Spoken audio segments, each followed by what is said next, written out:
How are you guys? Okay, long time no see. I really miss you, but I want everybody to right now stand up and give Mrs. Wick an applause and tell her great job. She's the bomb and she's enjoying doing it, and I know she's enjoying you, and thank you, because I know she's doing a great job.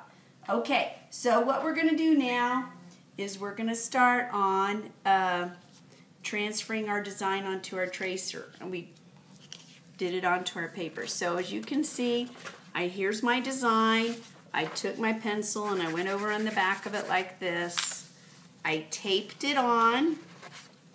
Sometimes you have to hold it up to the light like this to make sure you get it laid on, and then you tape it on like this. Okay? Then remember, then I go ahead and press down on these lines, and we get the magic thing where it transfers over. Okay, so you can see my design. Okay, it's kind of faint.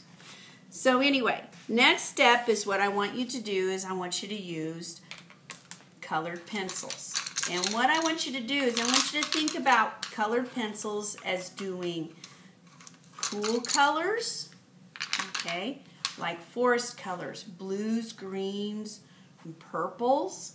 Okay, and I want you to think of fire colors, colors that you would see in a fire, yellow, oranges, and pinks. Okay, and I want you to think about using these together, forest colors together, and the pink colors together, the fire colors together. So what I want now is you're going to take this and you're going to start coloring this in. You're also going to use some small Sharpies, okay?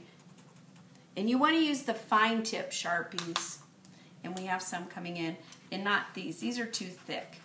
These big Sharpies are way too thick for your drawing. So anyway, what I want to do is I want to figure out what I want to put on here. Now, you can use a practice paper. You can use your thumbnail or your sketch that you had already had, and you can practice on that to figure out what you want to do. I've started here. And what I'm going to do is I'm going to use fire colors for the hair on my little guy here, okay? So I'm going to use, say, orange, okay? Now when I start to color it, I want you to think about using values, lights to darks. So if I go really, really heavy, and then if I gradually light up, lessen up, I'll have really, really darks and really, really lights, okay? When you use like fire colors together, think about how those might blend together. So if I put some yellow on here, look how cool that'll look. If I take a little bit of red and put it on the very edge, it'll make it darker. Because the more colors and more layers you use, the more the light reflects, and it'll make it a lot richer color. Okay, so be thinking about that. So I'm going to be doing the hair. Okay, so we're going to use the markers last. Can you see that? Okay, so I'm going to start with this hair. Now, I don't want you to go whack just anyway. Okay, I want you to think about how you can make those designs and blend those colors with the curvature or the direction of the shape of the shape you're using. Now watch, I can get a little bit lighter as I come up here. Okay, I'm gonna go like this.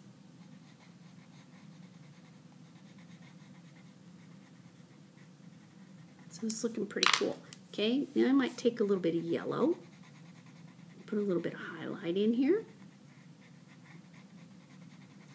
and maybe take a little bit of this red because I thought that looked kind of cool. Okay, and blend them together so it'll make it look. See how that makes that edges really pop rather than leaving it just flat orange. Okay, so you can kind of see how that looks. Now I can keep on going and coloring it. So I might make his, I think I'll make his little body green. So if I take this green here, okay, and I start to see how that'll look. I kind of like those colors together. Maybe I can put a little bit of this in there. Not a lot, but just some. And that kind of makes it look good. I can even take another green and see if I like these colors together. But if I go on the outside edges of it, it makes it look a little bit rounder and gives it a little bit more depth, so it looks like it's not so flat. We want it to be a little bit brighter. Okay, I'm going to put my fire colors over here, keep my green colors over here. So I'm going to start off with this, and I'm going to take, and you can see, and I might do it lightly at first just to see how it starts building up and see how those colors look. You know, I don't have to color it in dark right away. Alright, so that's looking pretty good. Alright, but I think I'll build it up again, kind of like I did over here. And take that green and go over here. Oh, by the way, this pencil's getting really dull. So, never, ever, ever, ever, ever, ever, never take your pencil and use a regular sharp. Don't use a crank sharpener. Always hand sharpen all your colored pencils. And we're supposed to be getting in some new sharpeners, so those should be coming in too. I think there's some sharpeners in your boxes, and I'll talk to Mrs. Wick. Make sure. Put your shavings in a cup so they don't get all over the place, okay?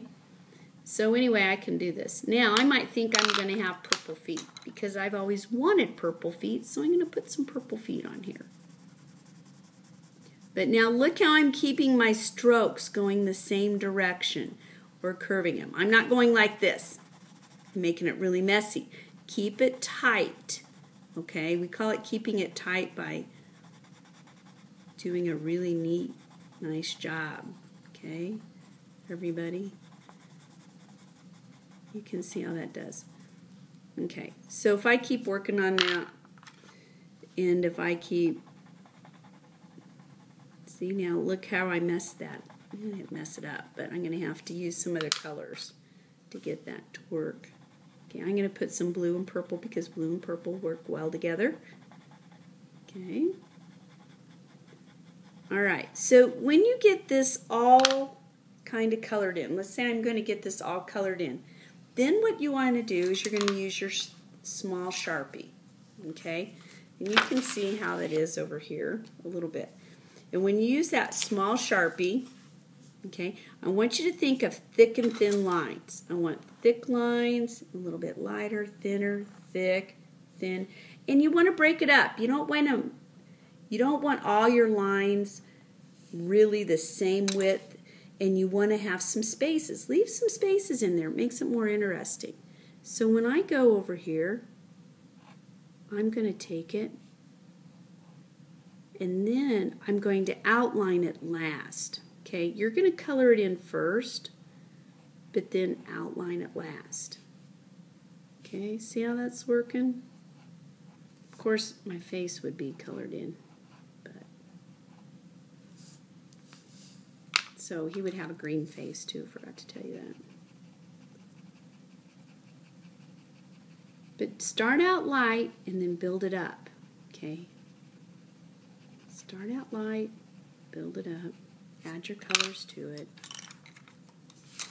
I might take a little bit more green right here